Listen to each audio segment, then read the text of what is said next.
Namaskar. Hello and welcome to P Guru's channel. The three good generals are back here. We're going to talk about a very important topic. Is Trump coming unhinged? What is really going on? What took place in the last few days, or in fact last few hours, if you will, of the US representative Wyckoff meeting Putin, as well as Ajit Doval meeting Putin, and that Putin might be coming to India by the end of the month. Lot of things to unpack here. Let's welcome the three good generals. General Ravi Shankar, Gen Dushyant Singh, Gen Rajiv Narayanan. Namaskar and welcome to P Guru's channel. How are you, sir?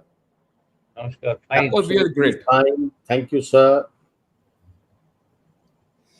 So, as always, we'll start the ball rolling with General Ravi Shankar. But before that, let's take a quick look at what Prime Minister Narendra Modi had to say about this ongoing talks. अपने किसानों का हित सर्वोच्च प्राथमिकता है।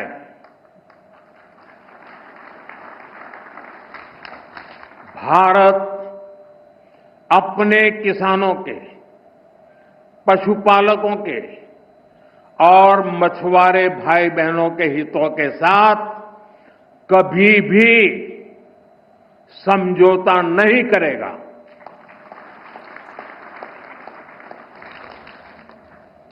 और मैं जानता हूं व्यक्तिगत रूप से मुझे बहुत बड़ी कीमत चुकानी पड़ेगी, लेकिन मैं इसके लिए तैयार हूं। मेरे देश के किसानों के लिए, मेरे देश के मछुआरों के लिए, मेरे देश के पशुपालकों के लिए आज भारत तैयार है।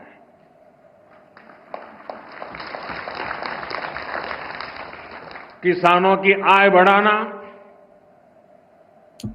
खेती पर खर्च कम करना, आय के नए स्रोत बनाना, इन लक्ष्यों पर हम लगातार काम कर रहे हैं।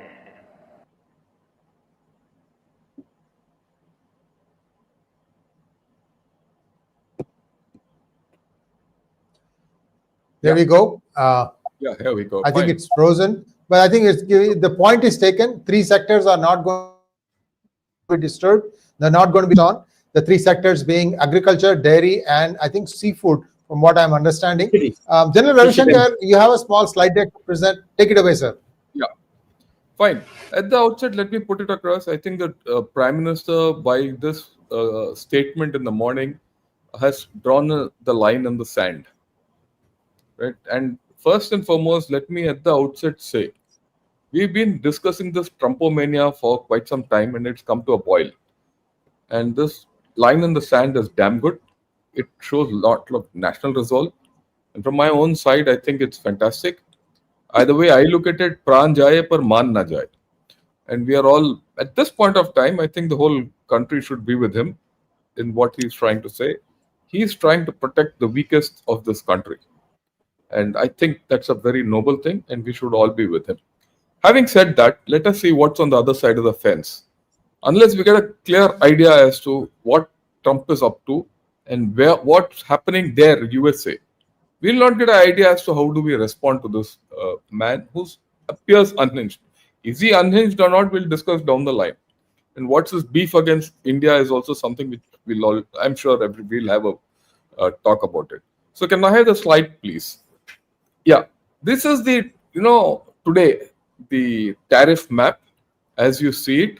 All in orange are in the range of 35 to 50%. India and Brazil are at 50%. The rest are about 30% odd. The ones in blue are in the range of 15 to 25%. 15 to 20% really. These are the countries with whom he's already had a deal. And those one with, which are gray color or light brown, or whatever you call it, they're all at 10%, the base rates. China, it's at this point of time anywhere between 25 to 50%, and the deadline is coming up. And to add to that, the view about India, let's get India specific. This is from New York Times. The reaction: India, once America's counterweight to China, is now facing Trump's wrath. So he's put India and China in the same hyphenation, and he's put them on the outer. And then Trump tariffs gamble puts America's ties with India at risk. They're worried. people in America are worried. They understand the importance of India. You go past that. Sometimes, if we tend to look at everything from our perspective. You hop across to China, the Chinese media tells this: Trump hints at possible new China tariffs after imposing 25% on India. So there's something coming there. So it is this not against India, but we have to analyze the Indian situation against the larger backdrop of what is happening otherwise. Right.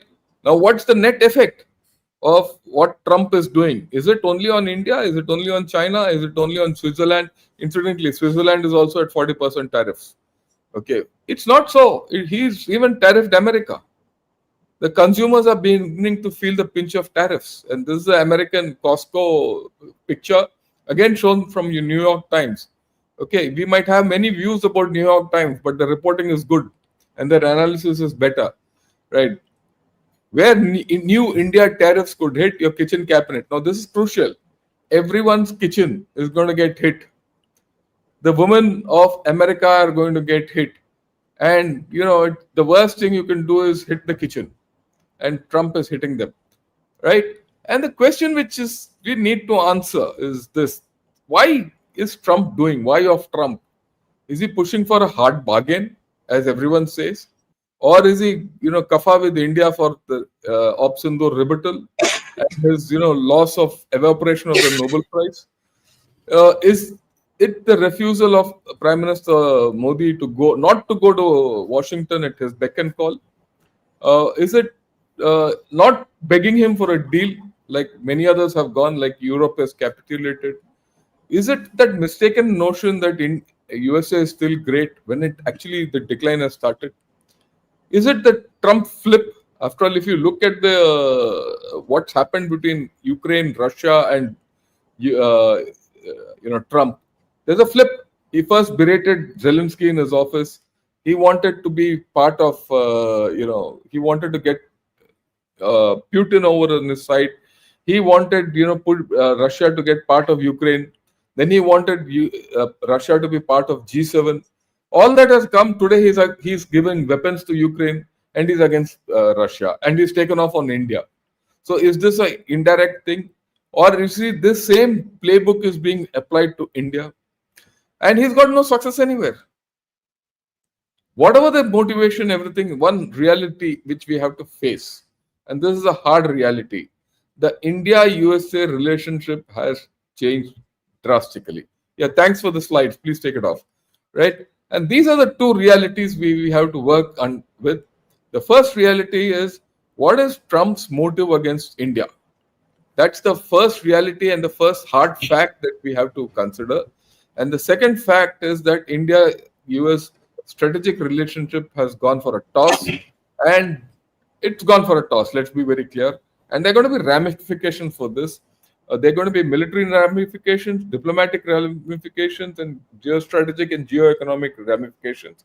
And there are going to be domestic ramifications in India. So we're going to discuss all this. I've given the large picture.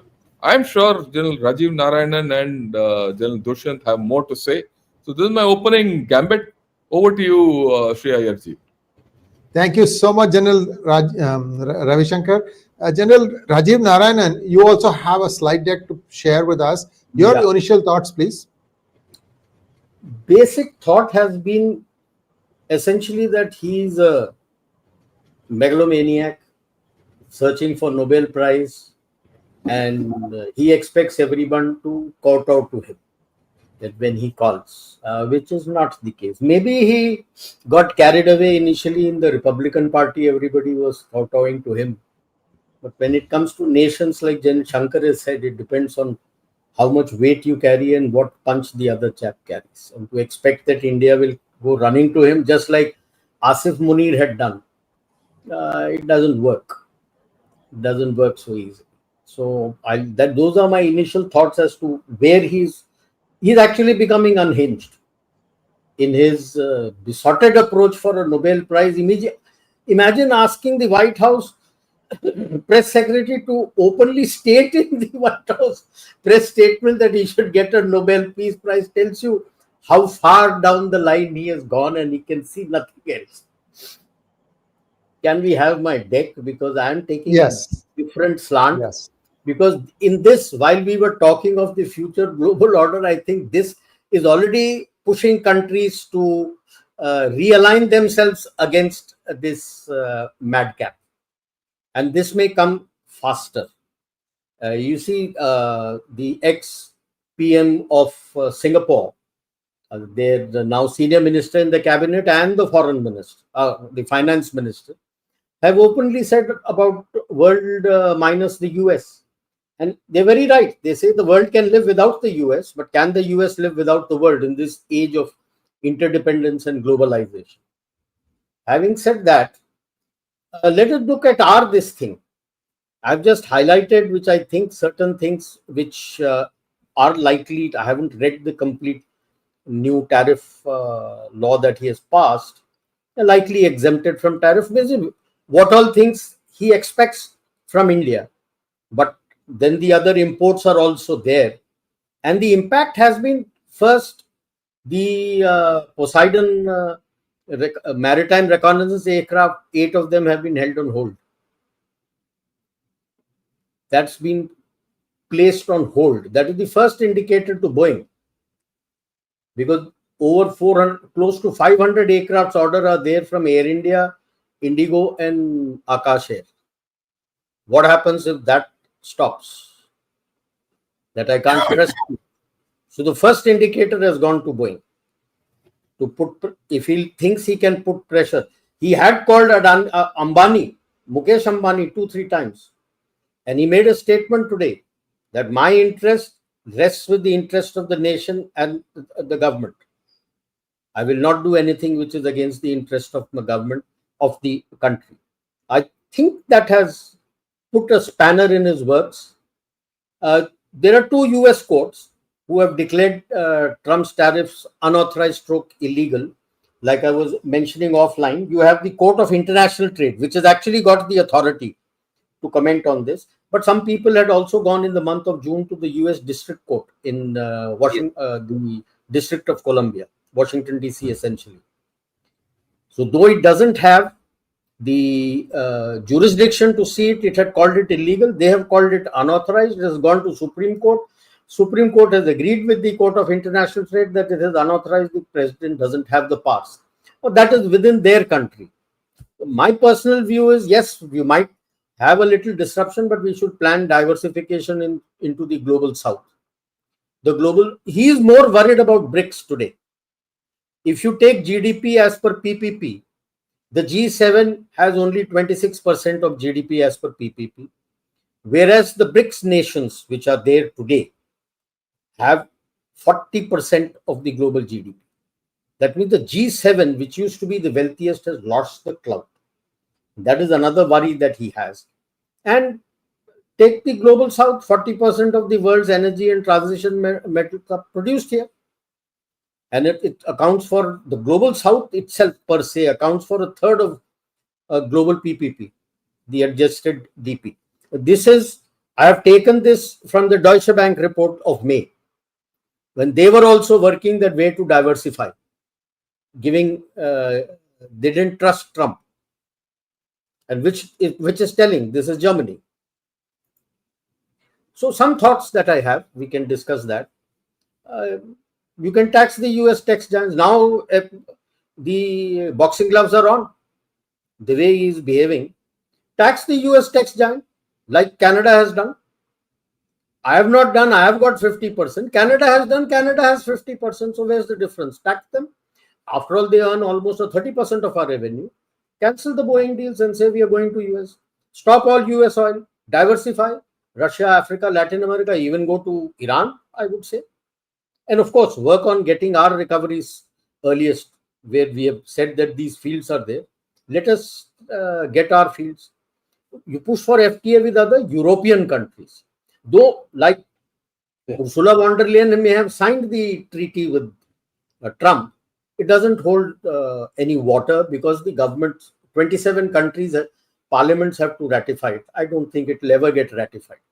So whatever agreements he has done, even Japan won't get ratified, because he's already lost the control of his parliament.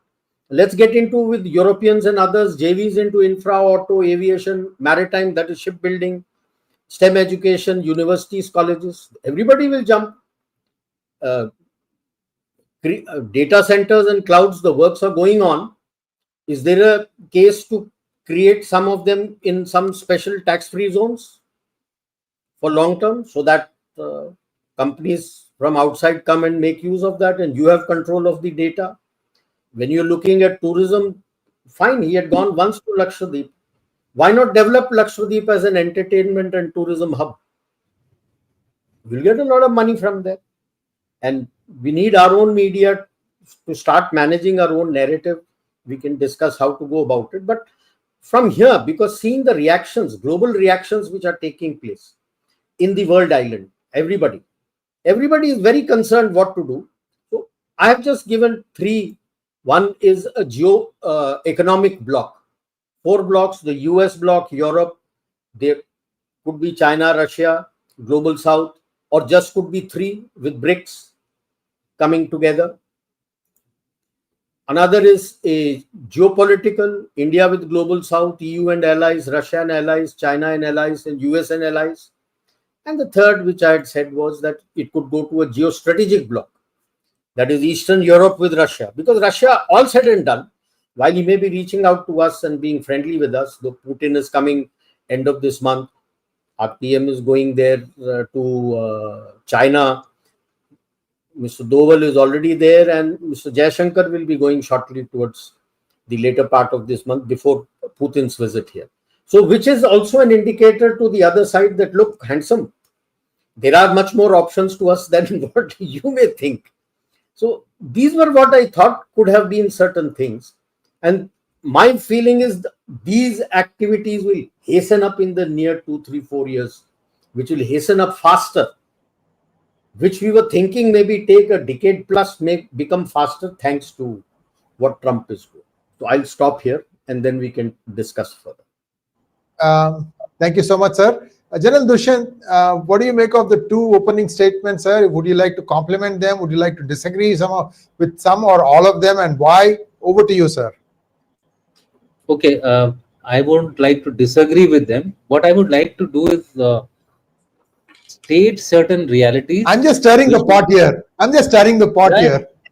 Yeah, I know, I understand that. What I'm trying to say is that I'm not trying to disagree, but I'm trying to take the discussion forward, in the sense we have to not get over this situation. General Rajiv Narayanan has given out certain strategies for us to overcome the current chaos which is being created by Trump. Look, I feel that the current Trump mania is emanating from his weak ego.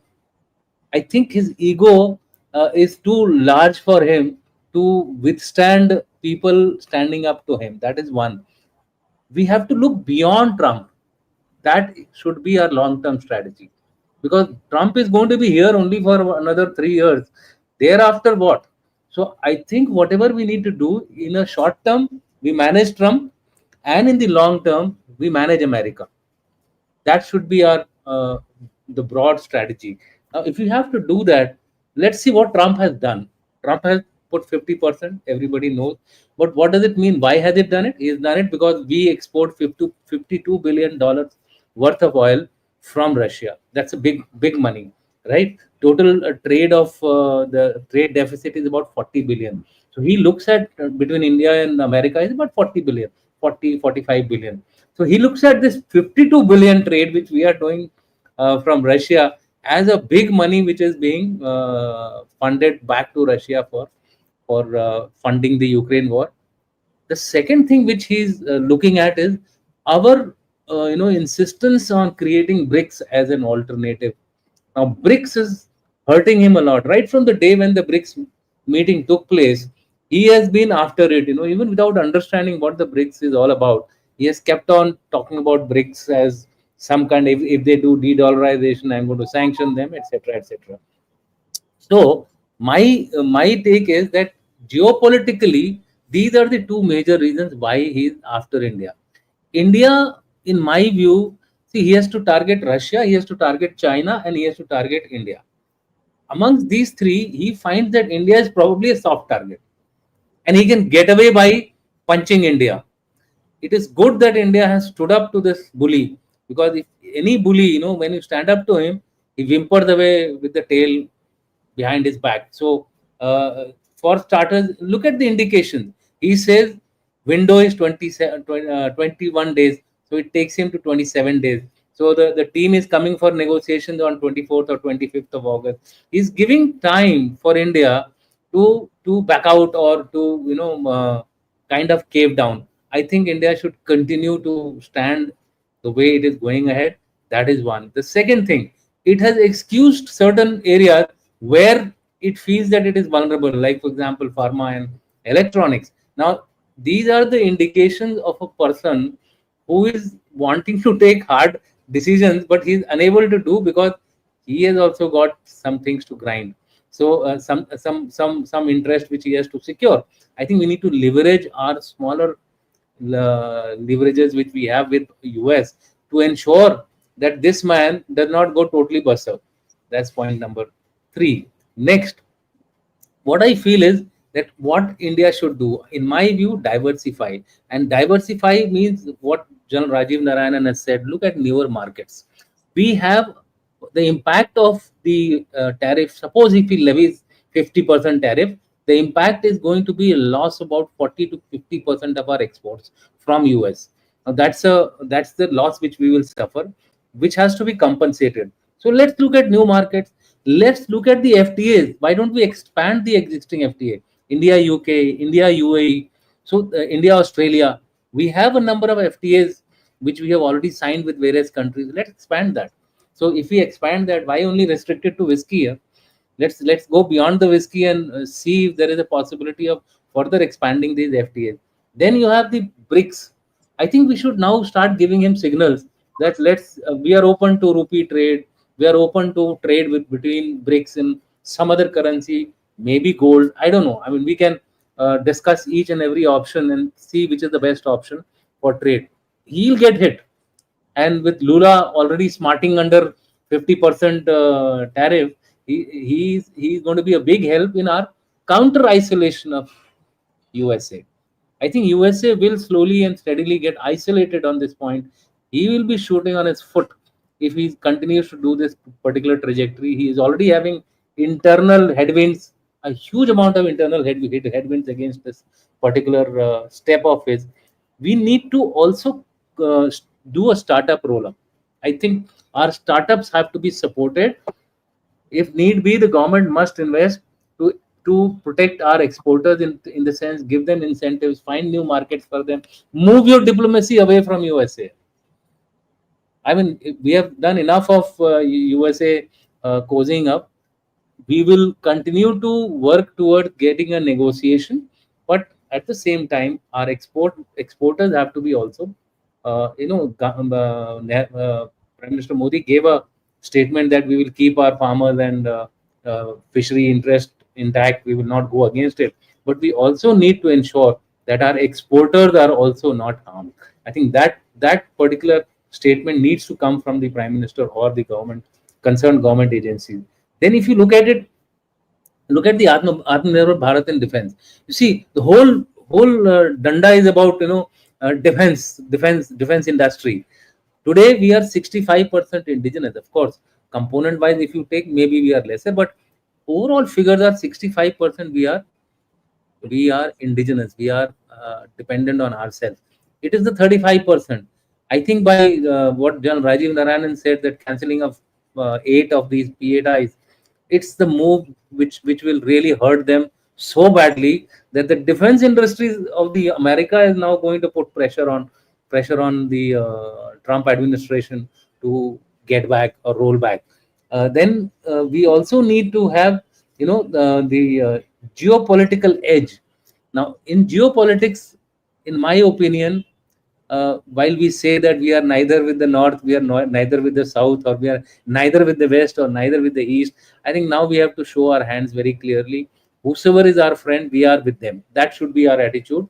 And if need be, if we are getting a good deal, of course, with a caution. I'm not saying that you blindly jump into somebody's side. No. If we are getting a good deal with China, go ahead, do a deal with China, but with that trust factor keeping in mind. If you get good deal with Russia, go ahead and keep doing that. Option 3 is structural reforms. It is time now. This is the opportunity now for us to actually do our reform. Earlier we do our reforms in the economic domain. Better it will be for us. Otherwise, we will. In fact, I call it as a wake up call. It's good that India is put under such a challenge, because you found that India only performs when it gets a wake up call. Whether it is Pahalgam, whether it is Kargil, whether it is 62, we start improving ourselves once we get a wake up call.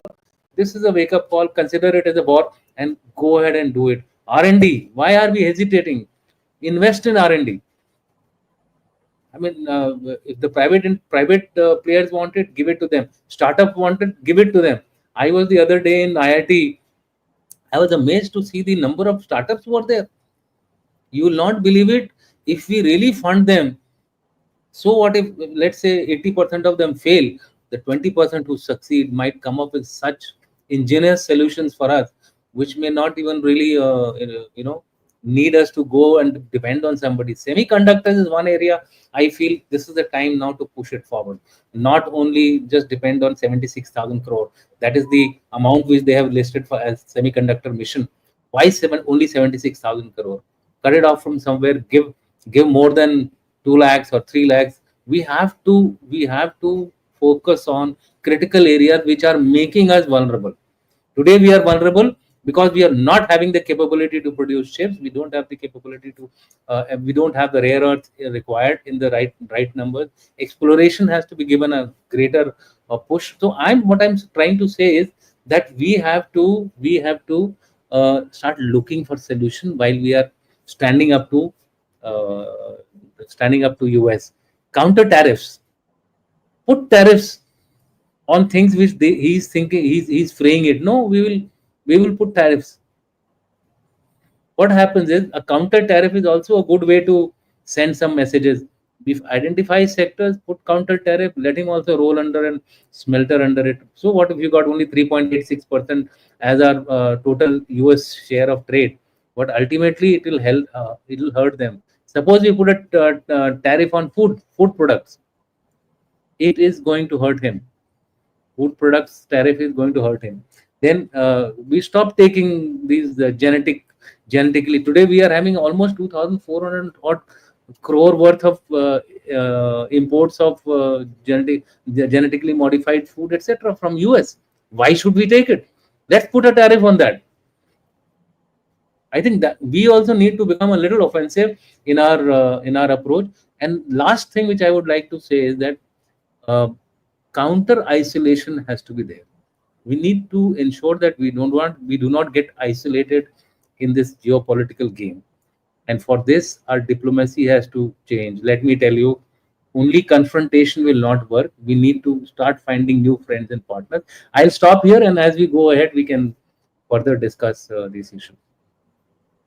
Thank you so much, General Dushyant Singh. And viewers, a lot of people inside the Republican Party itself are not very comfortable with the goings on. For example, former governor of New Hampshire, Chris Sununu, has said that it's a big mistake on part of Trump to go after a friend like India.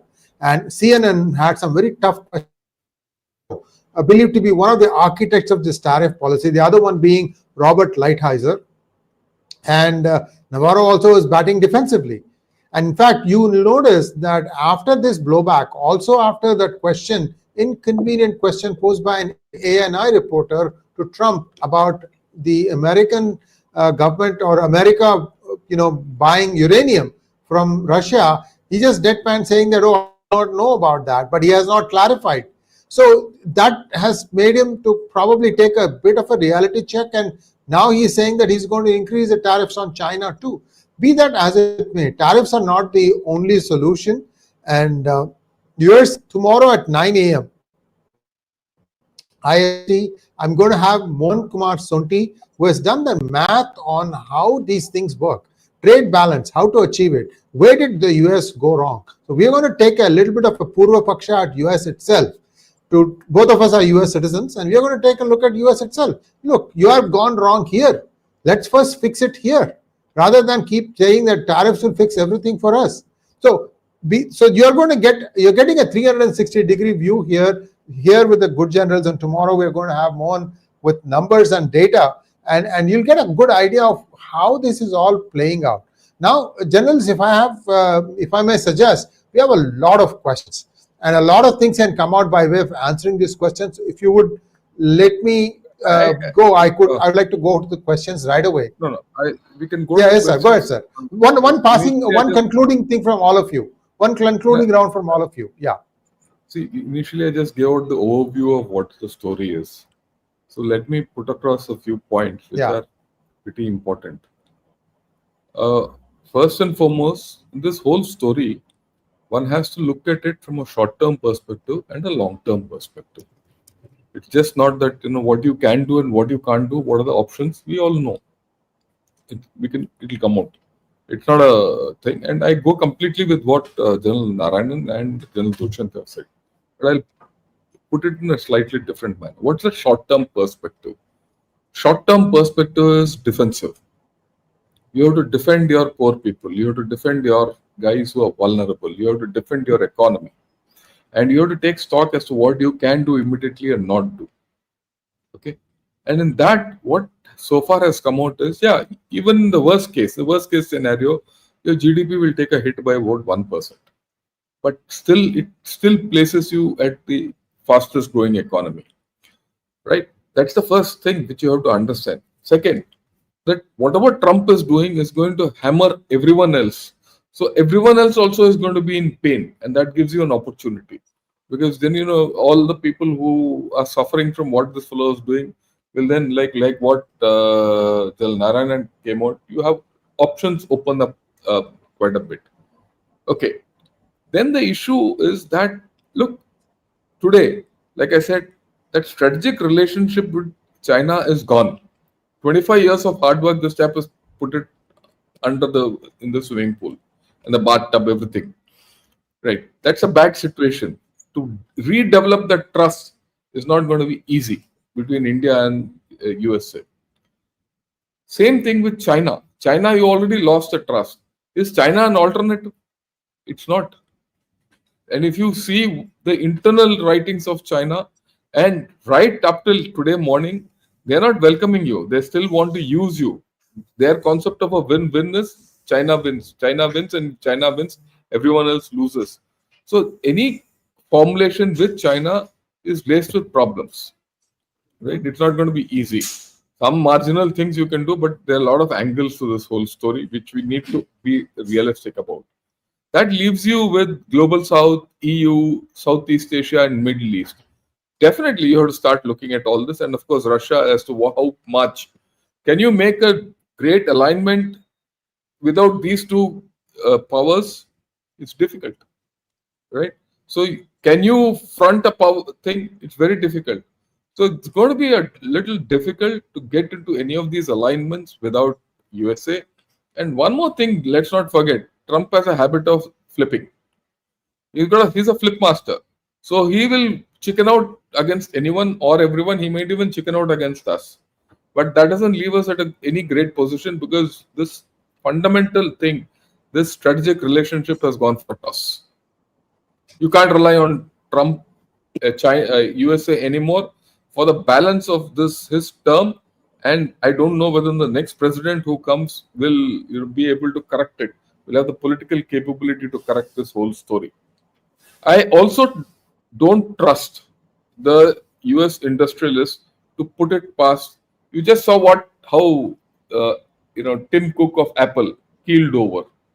If you look at the American media, they're quite derogatory the way they say, Tim Cook has kissed, what.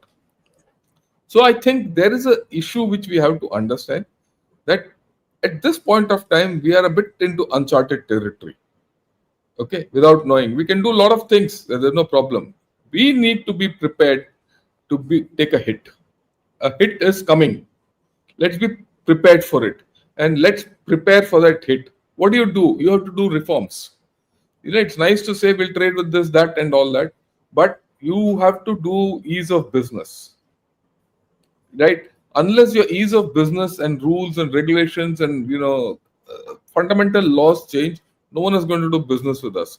One of the reasons why we've not been able to do business is because of reforms, which we did in 91. After that, not many reforms have happened. Otherwise, FDI has not come. A lot of things. FDI, in fact, has gone down. Your industrialization has not gone up. Right? Why? So there are fundamental issues within. Now, I think honestly we have to sit, because the solutions to many of these things are within. Unless we do the hard work inside, nothing is going to go up. Okay. As far as this tariffs and exports to USA and all are concerned, of all the trade which we do with USA, like it has been brought out, only 50% of this trade is going to be taxed. The rest 50% is not going to be tariffed. Right? Pharma, electronics and all not going to be tariffed. It is the rest 50%. So it's, if you take that out, you're actually what they can tariff from your exports and what their imports are at balance. So it's not a bad idea to start tariffing them and hike the tariff even more. So let him do what he wants. And there are US vulnerabilities. There are huge vulnerabilities in US. It's not as if that they're foolproof. Like what has said Boeing, Airbus, and these are only the not Boeing, Airbus, P-81. It's not only that, there are other defense equipment which are on the anvil. Okay, there is this fundamental thing geopolitically. It's not only India needs USA. USA also needs India. What about Quad? What about this? What about that? The whole lot of things will start coming in. What about IMEC? What about all this? Is he going to destroy all that? You have to start showing your cards. I'm sure it will happen. It's not as if it's not going to happen. So I think there is still, a lot of smoke and fog as to how things are going to pan out. Things are not clear. And in all this, that trade delegation is still coming here. Whether it will come here or not, we don't know. Our Prime Minister is going to SCO on 31st. Right? Then will Trump come for Quad? A lot of issues on the table. So we're going to be, we should be monitoring this and see how it pans itself out. But I'll get back to the basic, what we started with. Our Prime Minister has drawn a line in the sand. And that message would have gone across by now to USA. And it'll have its effect. Let's see how it comes out. And let's not also forget TACO. TACO will happen. Let's be patient about it. Okay, yes. Let's be patient. TACO will happen. Okay. Right? So this is my views. I thought, I'll put it across for what it's worth. Now I'm with you. We can take questions. Yes. Before we go, I think it's only fair that I also allow the other two good generals to weigh in. Please. General Rajiv, I have a question. I subscribe to what both General Shankar and Gen Dushyant have said, that you need your reforms. We are too socialistic in doing our business. I'm sorry, it doesn't work that way in today's world. If you want business to come in, you've got to modify rules, cancel certain rules and regulations, bring in new laws, and that should have been done day before yesterday. That's the urgency. Like Gen Dushyant said, it's a wake-up call. Yeah, it's a wake-up call. Number two, as far as I personally feel that quite a lot of pressure he's facing from his the agricultural MNCs and the pharma and dairy, they have funded him. And I think precisely for this reason, Switzerland has walked out of the trade deal. Switzerland also doesn't need any dairy or agriculture from him. And he's just trying to push his dairy and agriculture with everybody else. Europe doesn't need it. And that is the reason why people are shouting against Ursula von der Leyen, that why she has done it, because they've said, you're not authorized. And the most telling, which I read a little just before we started this, I don't know, the basis of their study, where Bank of America says that the US is at a risk of losing $41 trillion from the money which will flee US because of this kind of tariff war that this Trump is doing. Now, what is the basis of that report?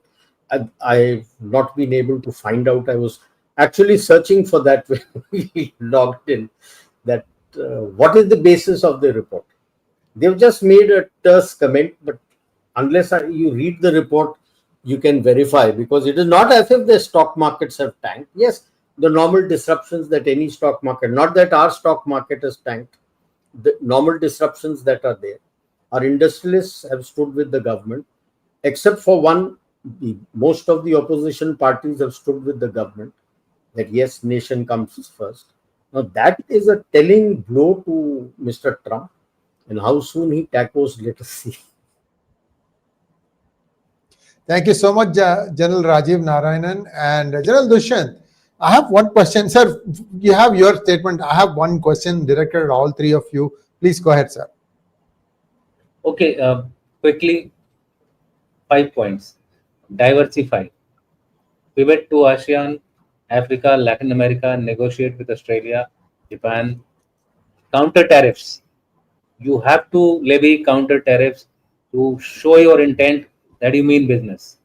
Otherwise, no negotiations will succeed.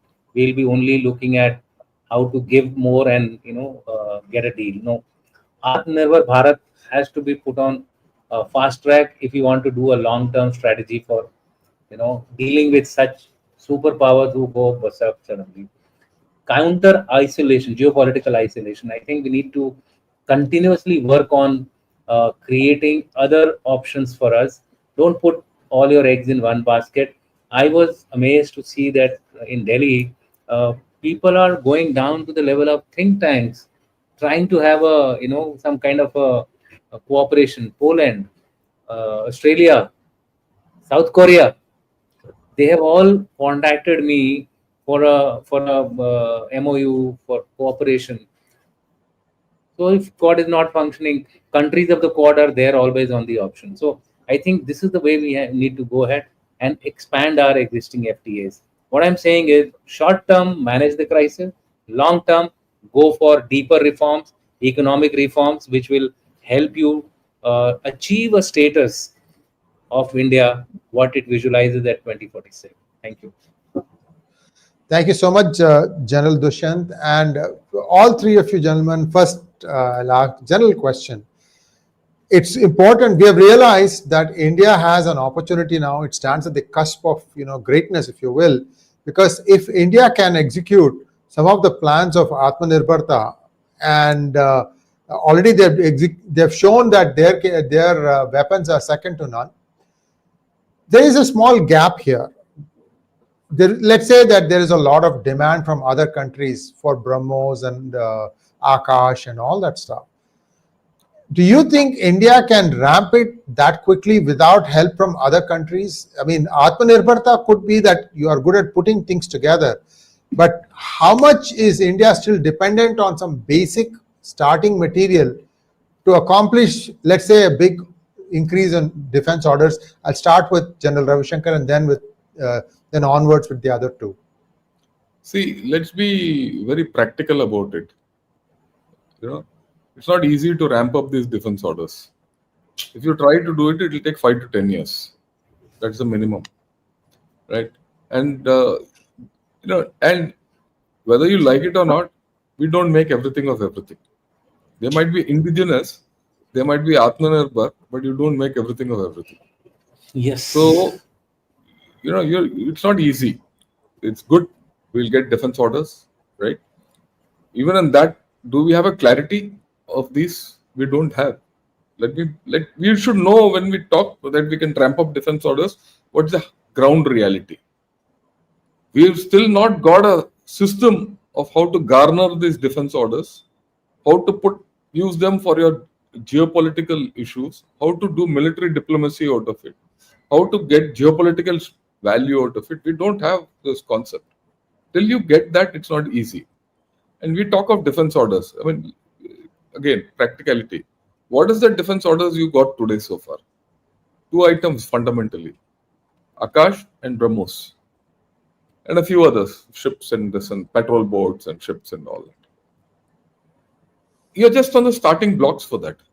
You need to put your organization. That's why what both of them said is very important. Reforms. Part of reforms is this. Unless you do these fundamental reforms and you put fundamental blocks into place, defense reforms and defense exports are far away. we should know where we stand. That's why I said, unless you have be realistic about all this, we will not go where we this thing. But is there promise in it? 100%. 100%. There's no doubt about it. Is there, like, that's what we discussed today. Why did Philippines come here? You heard the Philippines president saying, we trust the Brahmos, we like Brahmos, or people like Brahmos, that's why we've come here. Right? It is only not defense, your culture, your many other connects, your soft power. So you have to have a policy of mixing your hard power with your soft power. And like what someone else had brought out, your diplomacy. You see, if you want to go up the value chain, you need a whole lot of diplomacy. And currently our MEA is not equipped to handle this. If you do what you are doing, you will go incrementally up. You will not go revolutionarily up. Right? So I think there's a whole lot of things we have to do before. Options are there, but we need to do a lot of fundamental things. And that is what we need to do. That's why I said the short term is defensive in nature. And it is that defensive thing, what you do is the basic foundational structure you put. Reforms. Are you getting into reforms 2.0 in a big way? Like what you did in 91. After that, the reforms have been incremental. But today you're at a stage whether you have the political capability to undertake major reforms. And for that, you need internal political unison. If not anyone, you need to have everyone on the same page. Otherwise, this will also not go forward. So there are issues. While Trump can be what he is, India first is what we need to think of. Thank you, General Ravi Shankar. General Rajiv. I agree with him because as long as you have your DDP with a bureaucrat within the MOD, I don't think you'll be able to increase your capacities, to put it bluntly. The DDP needs to be, it's a caged bird, it needs to be released. When they are there, then they will be doing everything and they will be able to get things done. But as long as it is caged with the MOD, I don't think they will be able to deliver. And that is where you're getting in the private industry. But the MOD curbs it with the negative list. You can't do this, A, B, C, D, foreign sales. When you do that, why will anybody spend billions of dollars into creating his infrastructure for defense when he can't sell? So that is point one. And as far as the reforms are concerned, you're at the cusp. You may have done certain things the way you were earlier. Now you can't do it. So I would say 2-3 reforms. You need your fiscal and economic reforms. Yes. MEA, it's too small. It's understaffed. If you're going to look at yourself to become big, where are the boots available to the MEA to do it? It's not there. Number 3, we keep talking of military diplomacy. Are you equipped within your services to be a military diplomat? I have been a military diplomat. Not. You got to look at I would say, look at the American way of foreign area officers. Train them, get them to be sitting there, use them. Because as you are rising, military diplomacy is also going to increase. You cannot do the same thing the way you were doing it. You got to bring in specialists for military diplomacy. I know how much I had to slog for doing what I had to do. It's not easy. Military diplomacy is not easy. Just because a man is in uniform, he doesn't become a military diplomat. It takes a lot of effort for him to become a military diplomat. So these major structural reforms, when you look at it, unless you do these things, it is only going to make you move forward incremental, and you may lose certain opportunities that you're getting. Thank you so much, General Dushyant. I just have 2-3 points because everything has been told by the two good generals. So I'm the third one. What I wish to say is that MEA is understaffed. Military is badly located as far as their defense attaches are concerned. Imagine in a country A, I'm not naming these countries because subsequently there is a requirement of an army DA but he can. But there is a naval attaché there. He is not able to push the cases where we can actually export things to them or import things from there. So we lose out an option. Now, for a change, Indian Army has gone about unilaterally to have 20, 29 or 39 FSAs. Now they're being called as Foreign Service Attaches.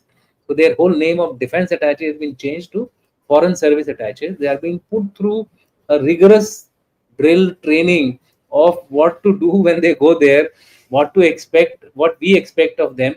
And in this particular exercise, even I am involved in it. The first batch will come to me very soon. So we are going to collect these, ambassadors and other experts of the and defense experts, and try to put them through some kind of a, a primer. I would say just a exposure to what they should do there and how they should do their job. And this is one structural reform. There are many like this. There are hundreds of them. Amitabh Kant, I think 2-3 days back, mentioned about it. So I would say basically reforms, structural reforms is a must before we can ramp up, and critical technology that has to be addressed. If you cannot address the critical technology production, let me tell you, the supply chains are so badly complex of semiconductors and chips that one chap, if he misses the supply product, you're gone. You will not be able to produce a weapon system. That is the way. That is the major concern which we have. So I think semiconductors, chips is the area where we need to focus. Then you may be able to ramp. Before we go to Q&A, I just would like to add one request of mine. Those who are born in India but have become citizens in other countries, India should find a way for them to get full citizenship of India back, especially in those countries where dual citizenship is allowed, for the simple reason that they went seeking opportunities and they would love to come back and contribute to their Janmabhoomi. Good idea. And that is the fastest way you can get these things done.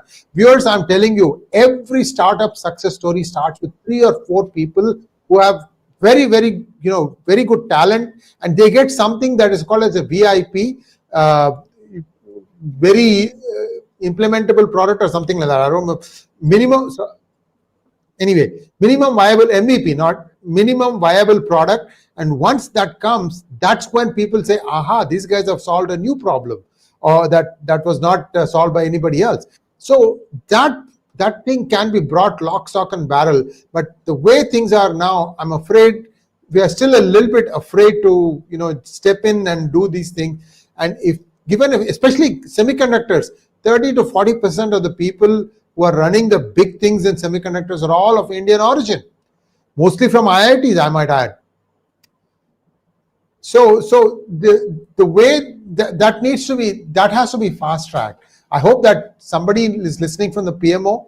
This is not an idle request. It is an important one, and I think that needs to really be fast tracked. I hope something comes out of it. Sir, now we'll go to questions. Viewers, wherever you are, please like this video, whichever channel you're watching, Claus or Gunnershot or P Gurus, please like this video.